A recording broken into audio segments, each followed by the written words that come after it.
So welcome. Welcome to a little mini detox class where we'll be working with a lot of forward bends and twists, just to kind of wring out the physical toxins as well as some of those emotional ones, right? So, really important, really focus on the exhale, to breathe out and release as you're moving through this practice. So let's all step to the front of our mat. We'll start standing. And what I'd like you to do here is just take a peek that your pinky toes are parallel to the sides of your mat, the long side of your mat. Lift your toes and feel that you're grounding into the big toe mound, the pinky toe mound, and the heel, the triangle of the foot. Release the toes down, let them be nice and grounded. I will cover weight distribution in the feet a bit more in another video, but for now, just see if you can find equal weight in the 3 points of the feet to create that equal triangle position. The stacking of the ankles, the knees, the hips, shoulders, and earlobes, Tadasana alignment. Let's bring the hands to our heart center, thumbs resting by the heart center, close the eyes. And then just gently start to breathe in and out, filling up the body and releasing completely. And you may even want to breathe out the mouth. So we inhale through the nose, exhale out the mouth. Nice way to just let go and get rid of all that stuff that does not serve us, making room for more that does. Take another full breath in and breathing out through the mouth or the nose, whatever you prefer. And then very gently allow the chin to melt down towards your throat. Breathe and soften here. Gently blink open the eyes, taking in the fingertips, and then slowly allow the head to float up, taking in the full room. Moving through some sun breaths. Inhale, hands down, around and up, Urdhva Hastasana. Exhale, fold forward, Uttanasana. Your hands might reach the floor or they might reach on the ankles. Either way is fine. Just let the head go so it's a nice long space in the back of your neck. Inhale, fingertips to floor or hands to shins for Ardha Uttanasana. Prepare pose, find length here. Exhale, slide the hands down the shins and fold forward again. Navel in up to support the low back. Inhale, the arms around and up, palms to touch. Exhale, hands to heart center. Inhale, hands down, around and up. Exhale, fold it forward. Find that surrender here. Inhale, fingertips to floor or hands to shins. Prepare pose. Exhale, fold again. Moving on your breath. Inhale, the arms around and up. Palms touch overhead. Exhale, heart center. One more time, just like that. Big breath in. Exhale, dive it out. Inhale, fingertips to floor or hands to shins. Prepare pose. Exhale, fold again. Inhale, the arms around and up, palms touch. Exhale, heart center. Let's do that again, but now adding in a lunge. Inhale, hands down, around and up. Exhale, fold forward. Inhale, fingertips to floor or hands to shins. Prepare pose. Exhale, plant the hands, even if you have to bend the knees a bit to do that. Left foot steps straight back behind you and release the left knee down to your mat. Now, if your mat is on a hardwood floor, you might want to use a blanket or towel underneath your left knee. Let's bring both hands up to, balance issue there. Bring your hands onto your left thigh, pressing down through the hands to get a little more length through your spine. Then we'll inhale the arms up overhead. I have my back toe tucked in so that there is a little more balance there, which apparently I needed. Inhale, lengthen. Exhale, left hand to the outside of the right thigh. Bring the right hand to your lower back for now so you don't jam into your right shoulder. And just take a look at your right knee. Did it dip towards your big toe? Are you pressing it that way? Can you use your inner thigh to keep the knee over ankle and second and third toe? Big breath, lengthen. Navel twists toward the right inner thigh, not the shoulder, so move from mid-body. And then, nice way to find your shoulder alignment, bring your hand to the top of your shoulder area, and then open up the arm and let it just be an extension of your collarbone. Lengthen again, and we're not jamming through the shoulder. Navel twists again. Remember, we're wringing out, detoxing. You want to move from the mid-body. Nice wringing out sensation. Inhale, back to center. Exhale the hands behind your back. Interlace the fingers. Turn your body toward the left. So a little bit of a pivot there. And then we'll go halfway. So we can start here. We're moving into a forward bend. Now remember, lots of twists and forward bends we'll be doing. Lengthen, and then maybe you bring your right shoulder toward the right inner thigh, coming into a little forward bend here. Let your head go. So we'll be growing the intensity, I guess you could say, of the forward bend. Right now we don't have our belly against the thigh. We're just coming into a forward fold, but eventually we'll come into some deeper forward folds to really squeeze out what's not necessary, right? And then maybe you can lift the arms away from the body. Let the head go. Get a little stretch through the chest area, upper back. Navel in and up for support. Inhale the arms up overhead. Back to that supported lunge. Exhale, hands frame the front foot. Tuck left toes, lift left knee. Back foot meets front foot. However you get there is fine. Don't worry if it's not graceful. Just get it up there any way you can. Inhale, fingertips to floor or hands to shins, lengthen. Bend the knees, hands to the floor. Right foot steps straight back behind you. Release the right knee to that blanket if you need, or towel. Hands up to the left thigh. Press down, lengthen your spine. Inhale the arms up overhead. So we're going to get used to finding extension before we move, so we can always move in a place where there's a lot of space in our spine. Now, big breath, lengthen. Exhale, right hand to the outside of the left thigh and left hand to the lower back. Now again, notice if your knee is dipping toward the big toe, keep using your inner thigh to keep it tracking over the second and third toe. Should also be right over the ankle, not beyond your toes. Inhale, lengthen again. Twist your navel toward the left side of the room.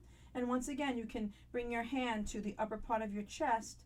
Elbow is even with the shoulder, and then open up the arm so that, again, you're not jamming into the shoulder. We lengthen again and exhale, twist navel toward left inner thigh. Nothing in the shoulders, no sensation in the shoulders or lower back. All the movement is coming from the mid-body. Always. This is always how you want to twist. Inhale, arms back up overhead. Interlace the hands behind your back. Turn your torso over toward the right. Left shoulder toward left inner thigh. Keep the foot grounded. Remember that triangle. Don't lose that. Let the head go. Maybe lift the arms a little bit more, and maybe let your torso go a little bit lower in that forward fold. Not locking out the elbows. Take a look at my elbows. There's a little bend in them. So we never want to lock out a joint. Keep softness there. Breathe.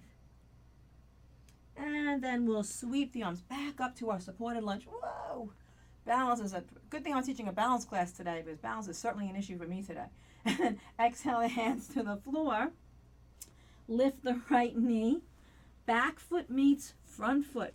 Fingertips to floor or hands to shins. Exhale, fold again. Inhale the arms around and up, palms to touch. Exhale, hands to heart center. Let's take a stance, wide stance, facing the long side of your mat here. And let's turn the right toes toward the right side of the room. Now make sure you're pressing into the pinky toe side of the back foot, and that is parallel to the short side of the back of your mat. And then bend through your right knee. Don't forget, once again, over ankle, tracking over second and third toe. And extend the arms. So just think of getting length through your spine. This will help you find a lot of the movements here. Again, forward folding and twisting, because we need extension. So the action is the sinking of the hips, the lifting of the torso, not because the shoulders lift, but because the side body is long, space between hip and armpit. Now find that steadiness in your feet as you work to straighten your front leg. Again, not locked out. Little softness in the back of your knee. Reach it forward with the right fingertips. Get long through the right side body, and then bring the hand to the shin or the thigh, wherever it reaches, and the left arm up toward the ceiling. So again, we're creating extension here, preparing for the other poses that we'll be doing soon for our detox. Lengthen, tailbone towards your back heel. That'll keep your low back nice and spacious. And then the side body gets very long. Top rib can pivot up toward the ceiling. So again, we're rotating from the mid body, and see how that feels for you. And then just breathe here. Now you can bring your hand down. I'm just going up to here today, but you can use a block on the pinky toe side of your foot if your chest still stays forward. A lot of times what happens is people go really low and then this happens and you don't want to be there. You want your chest to be facing directly forward, shoulder and hip on the same plane. So wherever you go, you go. It doesn't have to be the deepest place. And then we'll bend through the front knee. We come on back using our core strength to come back to Warrior Two. Hands to hips, turn the right toes and then turn the left toes toward the left side of the room. Bend through the knee, extend the arms, Warrior Two. Ground, sink, lengthen, find space. And when we find that groundedness, then we can start to straighten the front leg, pressing into the feet. We'll feel a little bit more natural then, and a little more length. We'll feel good for triangle. Reach forward with the left fingertips this time. Slight little deepening through the left hip crease. Just a tiny little bit. I don't want to overdo that. And then bring the left hand to the shin, the thigh, wherever it reaches. Again, block on the pinky toe side of your foot if that works for you. But here is fine. You don't have to go to your deepest deep every single time. You want to go to a place where your breath is smooth. So that's going to be different every single day. So lengthen and breathe here. Allow for space. Honor your body first and foremost, always when practicing. Bend through the front knee, come on back to Warrior Two. Hands to the hips, turn your right toes to face forward, step your feet together, and we'll come back to the front of our mat. Now, from here, right foot stays forward, left foot steps back. What I'd like you to do here is deepen through that right hip crease, and notice how your left hip comes forward. Now, all that extension we've been working with, keep it nice and long, and then exhale, fold over your front leg, your right leg, slide the hands to the shin. Maybe it's pretty high on the shin. Maybe you can reach the floor. If you have yoga blocks, you can place them to frame your foot, mid-level, low level, or high level. That's a fine place to be, but that's not always necessary. But see if what feels right for you. You want this leg straight, not locked, but straight. So inhale, lengthen through your spine, center of chest away from navel. Exhale and fold deep. So now you can see the belly is being compressed right against the thigh. And we want that. You want that squeezing to occur. So that's a good place to be. Now, here's a challenging pose. So you might want to have a yoga block for this or a book, something that brings the ground closer. What you want to do is bring your hand to the block. I'm going to show it on the highest level so you can really see the twist here. So the correct way to twist. Now, I do have a tutorial on this that you might want to watch as well, just to really get this fine-tuned. This is a hard pose. Bring your right hand to your lower back and your left hand to a block on the big toe side of the foot. This keeps your spine in the proper rotation, proper extension, I should say, for the proper rotation. So when you rotate, you're going to be on the axis of rotation. It feels a lot better, promise. Lengthen your spine. So again, you want to deepen through the left hip crease, lengthen your spine, and then as you exhale, twist your navel toward the right inner thigh. Now this hip wants to lift, so initially keep it down. Do a little tiny twist, keeping this right hip down toward the floor. Again, we're not jamming into the shoulder, just the navel. But you also want to have support for the sacrum, so the hip does have to get involved. We just don't initiate from the hip. So lengthen again, and this time as you twist, let the hip lift a tiny little bit as you initiate the movement from the navel. Navel twists toward the right inner thigh. Then once again, bring your hands so that your fingertips are right on the top of your chest, elbow up toward the ceiling. Then open it up. So that means if you were twisted here, then your arm would be parallel to the floor. But if you're able to twist your navel a little bit more toward the front of the room, then your arm can come up a little bit higher. You just don't want it here. That's never going to be good. So we lengthen and we twist from the mid-body. And then from there, let's release the hands down to the floor or to the shin. Step your back foot up to meet your front foot. Inhale, fingertips to floor or hands to shins, prepare pose. Exhale, fold forward. Inhale, the arms around and up, palms to touch. Exhale, heart center. Hands to hips, left foot stays forward, right foot steps back this time. Straight through the front leg. Again, deepen through the left hip crease. Length through the spine, tailbone to floor. Big breath. Exhale, fold over the left leg. Slide the hands down the leg. They frame the foot or not. Maybe you're using your blocks. Lengthen and then fold here. So you can see how I just let the head go. There's space in the back of the neck. Always want space in the back of the neck and throat to be equal when you're in postures, or unless you have your chin to your throat for a specific purpose. Otherwise, you want equal space. So feel that compression in the abdominal area so that you're compressing, and then in a moment we will wring out. So if it feels okay, you can keep your hand on the floor, but I find that most people do better with a block. And you can have it on a lower level if you want. I just like to show it this way because you can really see when it's high, you can really see the rotation. So bring your left hand to the lower back, deepen the left hip crease toward the wall behind you. You'll notice again the right hip come forward. Lengthen the center of your chest away from navel. Now keep your left hip down toward the floor and gently, tiny little twist navel toward the left inner thigh. Lengthen, and then we twist a little bit deeper. Keep lengthening, and again, bring your hand to the top of your chest and then open up the arm. You can see the back view now, so this is good. You get to see from all angles. So see how I'm lengthening and twisting. I'm not forward. I have my shoulder, my hip on the same plane, and that's what you want all the time. So lengthen and then twist a little deeper, maybe. Doesn't have to be the biggest twist. Like I said, listen to your body. It's different every day. And then from there, we'll release the hands to the floor. Let's release the right knee down to the mat. Left knee down to the mat. Hips off to one side. Place your feet onto the mat. Knees are up toward the ceiling. And we'll roll down. So maybe you have your hands on either side of your thighs, or maybe you're holding underneath your thighs. And we gently roll it down. So tailbone lengthens towards your heels. Roll down nice and slow. Hold on to the back of your legs. Once on your back, hug your knees in towards your chest. So just like a forward fold, right? Gently rocking while you hold your knees in toward your belly. Rocking on the lower back. Nice massage there. Take hold of the right knee and extend the left leg out onto the mat. So we're squeezing, once again, that compression. Then bring your right hand to the floor. Left hand's going to cross the right knee over your body. I was scooting away because I have a wall here, but you don't have to do that.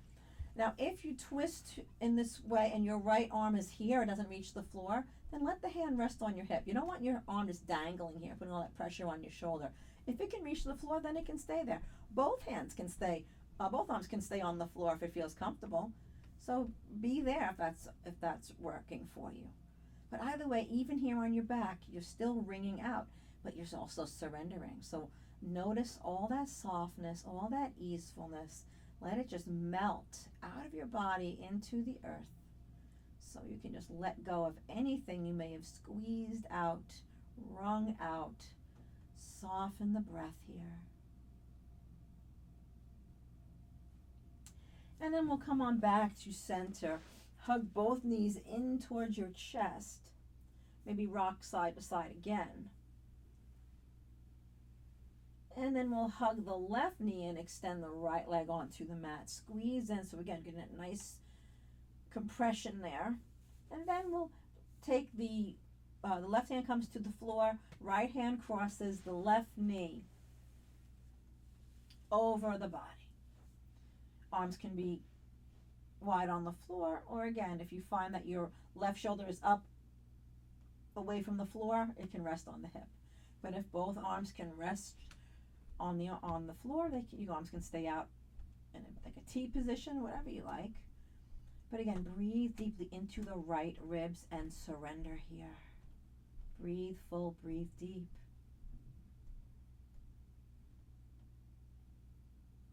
Take another full breath in and release that breath out. And then come on back to center. Now, your choice. You can either just extend the legs out and come to just a lying down Shavasana, final relaxation, or have your feet on the mat as wide as the mat and the knees dipping in if you don't have the ability to lie flat, or if you have a blanket or a yoga blanket or a towel, you can roll it up, place it underneath your knees and lie flat. That might work too. So wherever you're at, be there. And just take a moment here to just check into your body and deeper, going within yourself and just noticing how you're feeling. And just knowing that you were moving in a way that was squeezing out and releasing not only physical toxins but emotional ones as well, energetic ones. A lot of that stagnant energy lives in our body, and there's no better way to get it out than through a yoga practice, but particularly one that has a lot of twists and forward bends. So stay here for a little while if you'd like in your Shavasana.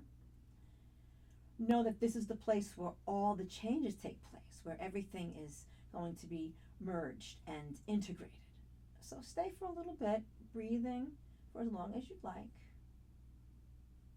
And I thank you for joining me.